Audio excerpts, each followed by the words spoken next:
भगवान की अनंत कृपा है। भारत सनातन राष्ट्र, और चूंकि हम सब हजारों हजार लाखों लोगों को संबोधित करते हैं, जाते हैं, अभी भी भारत की आस्था धर्म में है। अब वो धर्म भीरू हैं कि धर्म प्रेमी हैं, वो उनका मतलब है, पर धर्म में आस्था है उनकी।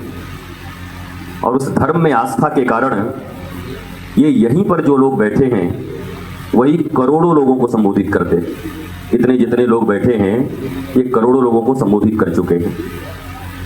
भारत की स्थिति किसी से बची नहीं है। जो अवस्था है भारत की वो आप सब जानते हैं, और जो नहीं जानते उनको पढ़ना चाहिए। थोड़ा शास्त्रों के अतिरिक्त आधुनिक डेमोग्राफी को पढ़ना चाहिए कि क्या हम ऐसे ही हनुमत आराधन मंडल में बैठकर ऐसी दिव्य सभाएं कितने वर्ष तक और कर सकते हैं। भारत का जो विभाजन के बाद वहाँ की जो स्थितियां हैं, तो हम कैसे भी शुतुरमुर्ग एक होता है, जब उस पर खतरा आता है तो अपना मुंडी नीचे कर लेता है, पर उससे तो कोई फर्क नहीं पड़ता। रेलवे लाइन पे खड़े होकर के सामने से ट्रेन आए और हम आंख बंद कर लें तो ट्रेन के ऊपर तो कोई असर नहीं पड़ना है, हमें जाना ही पड़ेगा। अध्ययन का मामला भारत में पहले 800 साल जो हम गुलाम रहे, मुगलों के अधीन रहा।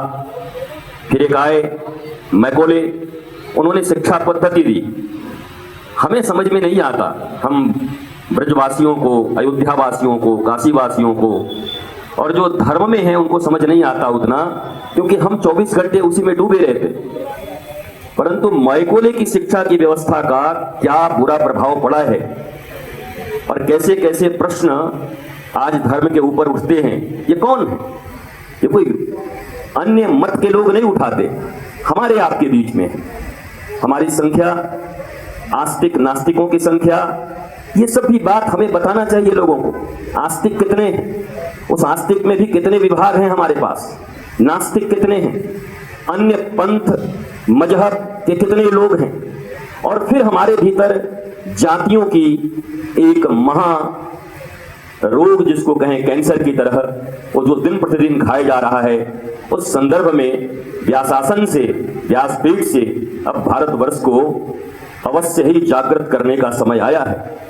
क्योंकि ये अगर देरी हुई तो आपको कोई बता नहीं रहा है। चूंकि मैं मैथमेटिक्स का विद्यार्थी रहा हूं, trigonometry, statistics, geology, botany, chemistry, physics, ये सब कम से कम जो डिग्री के छात्र हैं उनको तो मैं ट्यूशन पढ़ा ही सकता हूं, आराम से पढ़ा सकता हूं। स्थिति आज क्या है? हम भले ही आज ऐसे जुटे हुए दिखाई पड़ रहे हैं, पर अंदर ही अंदर सभी डरे हुए, खोखले। हमारा ये कार्य चलता रहे, इसके लिए आपसी विवाद को भूलकर, हमारे यहां वादे जायते बोधा विवाद का कोई स्थान नहीं था। हम बात करने के लिए माने जाते हैं, संवाद करने के लिए माने जाते हैं, और ये संवाद हमारी आधुनिक जनरेशन नहीं सुन रही है। वो अभी भले ही सनातन हिंदू का थोड़ा उठ गया है उबाल, पर ये उबाल सिर्फ मुख तक है, हृदय तक नहीं आया, कर्मों में नहीं आया, और ये उबाल बुझ जाएगा, ये धारा रुक जाएगी अगर हमने विज्ञान और ज्ञान का समन्वय नहीं किया। इसी के कारण हमने काशी की ज्ञान भूमि पर 1000 एकड़ भूमि कोई महत्वपूर्ण नहीं है, वो 1000 ही नहीं है, वो 2500 एकड़ भूमि है। 2500 एकड़ भूमि में सनातन विश्वविद्यालय का निर्माण, और ये सनातन विश्वविद्यालय क्या है? हमारी वैदिक संस्कृति, हमारा वैदिक ज्ञान, और उसमें जो महत्वपूर्ण आज के युगानुसार युगानुकूल धर्म का हम आहरण कर सकते हैं। परम धर्म, और सभी भागवत के विद्वान यहाँ बैठे हैं। धर्मम भजस्व सत्यम त्यज्य लोक धर्मान सेवस्य साधु पुरुषान जय काम तृष्णाम। परम धर्म और लोक धर्म में कितना अंतर है, यह बात हमारे लोग नहीं समझ रहे हैं। परम धर्म को छोड़ करके लोक धर्म अपनाने में लगे हुए।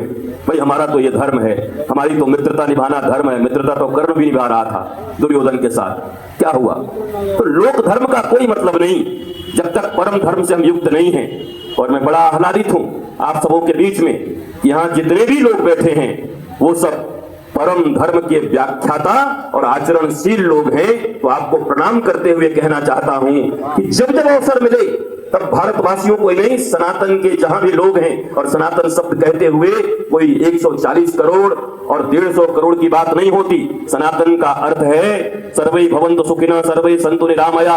आज हम क्यों नहीं यूएनओ में बैठ करके हम बात कर ले रहे हैं, क्यों नहीं यूएनओ